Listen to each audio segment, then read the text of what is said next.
rewde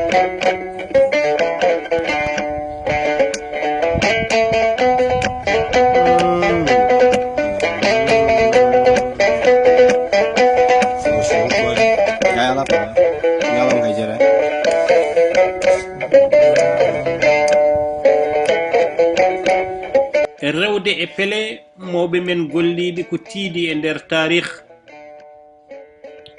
yewtere mon Boowal Ganni ari hande yurnetade hay sinno koye meftande hunde e goto ɓe ɓurani andede no feewi. Ina gasa tawa yonto mbo yontida o jeeyako e hinde laamotone nde ko ɗum waɗi yimɓe jaggirimo gandal hinde makko cuɓulagu kono omo kalaten gandal mum diwti tan gandal cuɓula sabu o jeyno koye on ɗon yonto janoɗo ɓeyditoyade gandal mum to université gonnoɗo Pire Sagnokor. Omo kalaten hande ina gasa tawa ina jeeya e sababuji ha almami Abdoul Qadir Kane wawi taccude yaade rewo e hebde polgue dow Aliyul Kowri wiyama newo tawtorama nden wolde kono kadi gaga kanko woodi ɓesnoje jaltuje e makko tawa ɗen ɗonne kadi wonko goppani tarikh to banggue bindal kalaten ko Moussa Boukary Sarr e ɓiyum Penda Moussa Boukary jeeyaɓe Ngawle.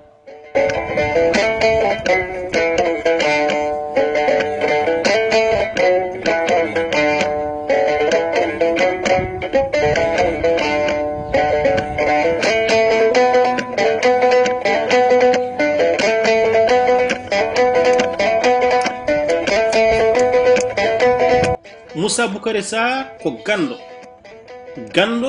to banggue maayo kono kadi gando to banggue dow kono noon gandal makko tigi rigui haggan koto banggue diine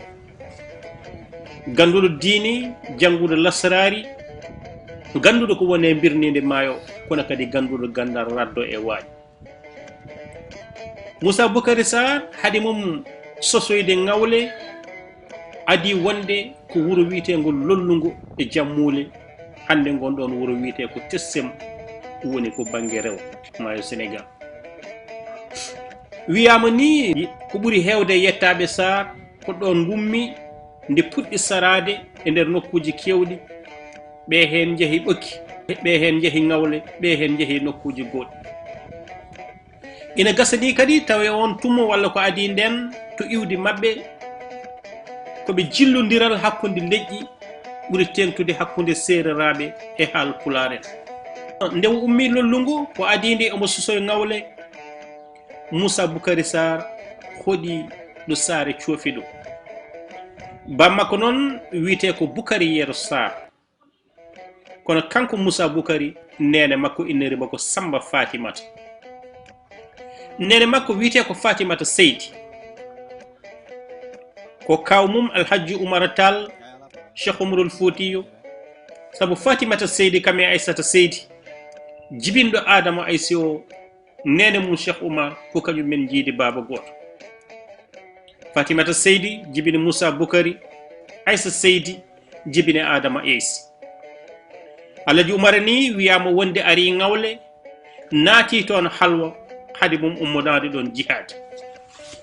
te hayde ummanto jihad Moussa Boukary Sarr ko kañum waddimo e ɓiyum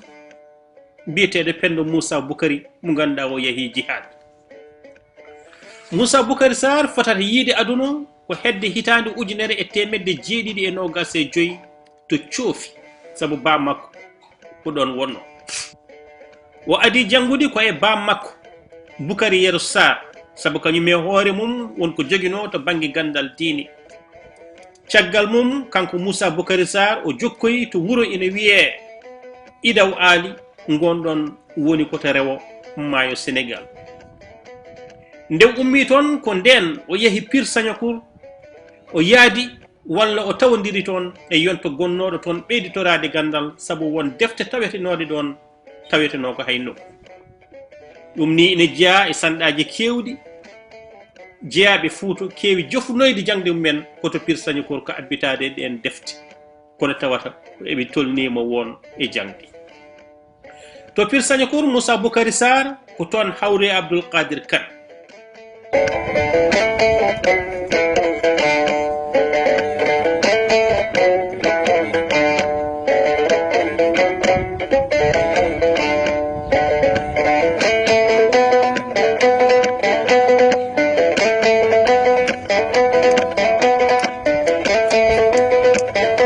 kanko Moussa Boukary noon nde o arti caggal mayde ba makko o felliti jooɗade ɗon e saare coofi omo jangguina alqur'ana kono kadi omo jangguina sharia ko caggal mum o sosoyi wuuro makko wuuro ngo wiyete ko Ngawle ngoɗo wuuro wiyetego Ngawle o fotata sosde ɗum hedde hitande ujunere temedde jeeɗiɗi e capanɗe jeegom e joyyi 1765 hayso tawi ko cubballa to banggue jibinande e lasli kanko Moussa Boukary o ɓurno darorade ko raddo omo joguino gandal kewgal birnidi to banggue waño walla mbiyen to banggue raddo ko gando bindi walli wi Allah naam saabu deftere alquranil karim nde o winditima ɗum o winditiri jungo makko e kuɗol makko ɗum ha joni ina tawe ɗon ɗo Ngawle ɗo wonno koye juuɗe gote taniraɓe makko hono Moukhtar Sarr nden deftere o fotata winditade ɗum ko hedde hitande ujunere temedde jeeɗiɗi e capanɗe jeegom e jeeɗiɗi wiyama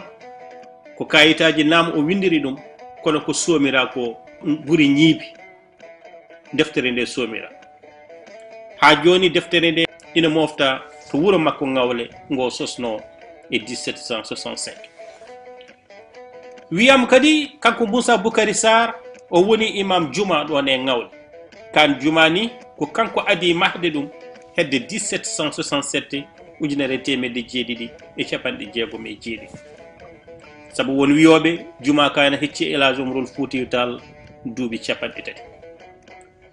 Moussa Boukary Sarr ina jogino kadi tabalde wallitore to banggue rentinde yimɓe e haalde ko so ñawoje mum so won ko foti fewjede ɗum wonno ko ɗon ɗo Ngawle ɗo nden tabalde nde ɓe mbiyata tabalde nguudan hedditima e juuɗe e jungo lasli makko caggal nde o nattiɗo won ko kam wonno noddirgal rendo kono kadi kam wonno noddirgal batuji kanko Moussa Boukary Sarr ko kanko taccini kono Abdoul Qadir Kane tumude haɓoyto e Aliyol Kowri lamɗo Trarza ina gasa taw ɗum wonno koye hitande ujunere temedde jeeɗiɗi e capanɗe jeetati e jeegom 1786 nden ɗon walde Moussa Boukary wiyama yaadi e makko ɗum ƴettuɗen ɗum koye lefol Moukhtar Sarr gote taniraɓe makko e nder deftere mum nde waɗi kadi e gurdam makko haali ɗum hen Moussa Boukary Sarr noon ina joguino sukaɓe won mbiɗo ko sukaɓe 10 hen jeeɗiɗo ko rewɓe tato heddiɓe ɓe ko worɓe woɗɓe mbi ala o joguino tan ko sukaɓe jeeɗiɗo ina jeeya e ɓen sukaɓe noon goto mo ganduɗa o ko debbo kono noon ko debbo mo jaasa worɓe on ɗon wiyete ko Penda Moussa Boukary Sarr woni Penda Sarr mo Ngawle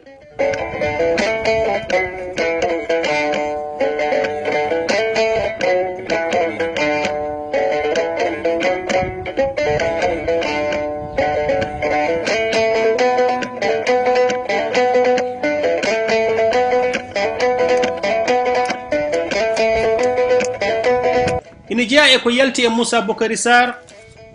Penda Sarr walla mbiyen Penda Moussa Boukary jaadunoɗo jihade El Hadj Oumrol Foutiyou Tall Penda Sarr hayso tawi ko debbo ko kam ronti bammum e gandal birnide ko ɓuuri ko hen hewde kanko Penda Sarr noon nene makko ko pullo boɗaɗo jeeya koɗo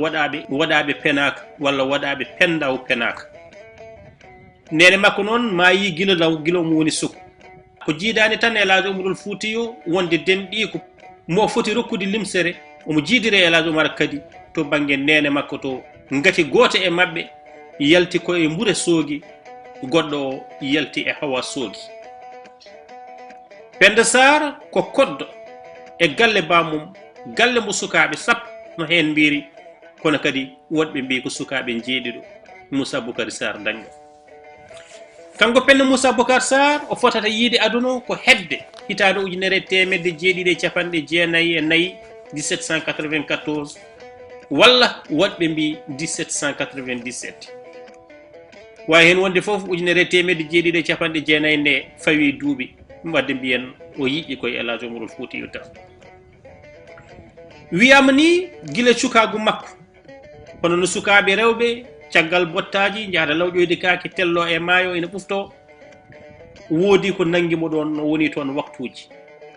jiilaw ngu juuti caggal ɗum Moussa Boukary wi yo woppi caggal e bawɗe Allah e gandal mum birnidi nde andi ko fotata nangudemo toon nde o yalti wiyama wonde wonko heeɓi toon to banggue gandal woɗɓe kadi mbi ko jiidane ɗum nde o yarata e duuɓi 14 o betti jinni ina sanco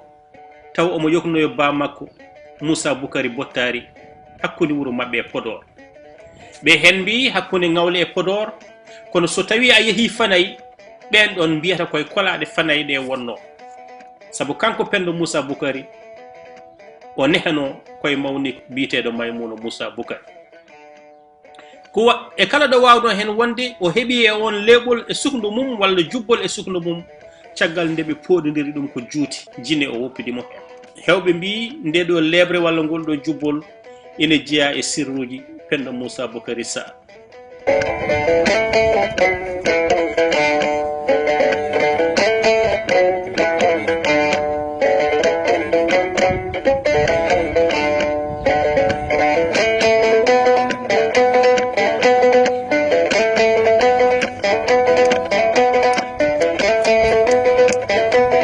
kanko Pendo Moussa Boukary noon wiyama wonde nene makko sankimo law ko ɗum saabi nehimo ko mawni ko biteɗo Maymouna Moussa Boukary Yero Sarr walla Dikku Moussa Boukary no woɗɓe mbirata on ɗon nehimo koto Fanayi saabu ko toon reseno ha ɗo ɓesgu jaltugo e Maymouna Moussa ina taweɗo Fanayi hande koɓe subalɓe yettaɓe Diop. Pendo Moussa Boukary holliri gandal e dokke Allah guila cukago mo ko toon e Fanayi ni wiyama wonde o ummidi e Cheikh Omarul Foutiyou e yamirore ba makko ngam yahde jihadi to Mali ko kanko heedanno kono Cheikh Oumar kala ko faati e nguura e ndefuji kono noon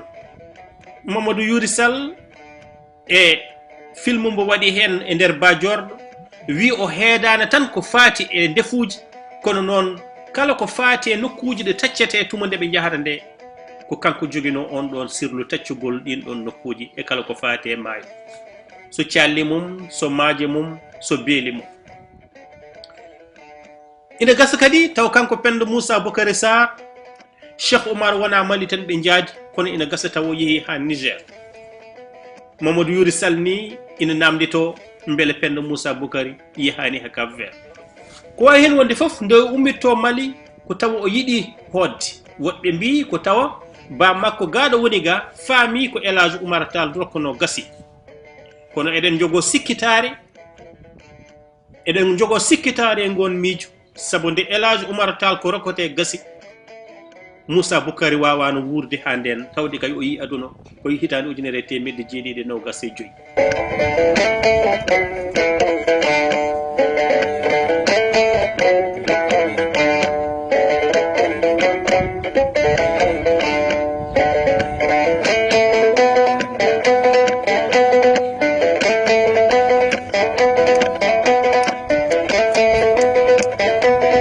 Fanayi to nehano to kanko Pendo Moussa Boukary Sarr o heɓino resede toon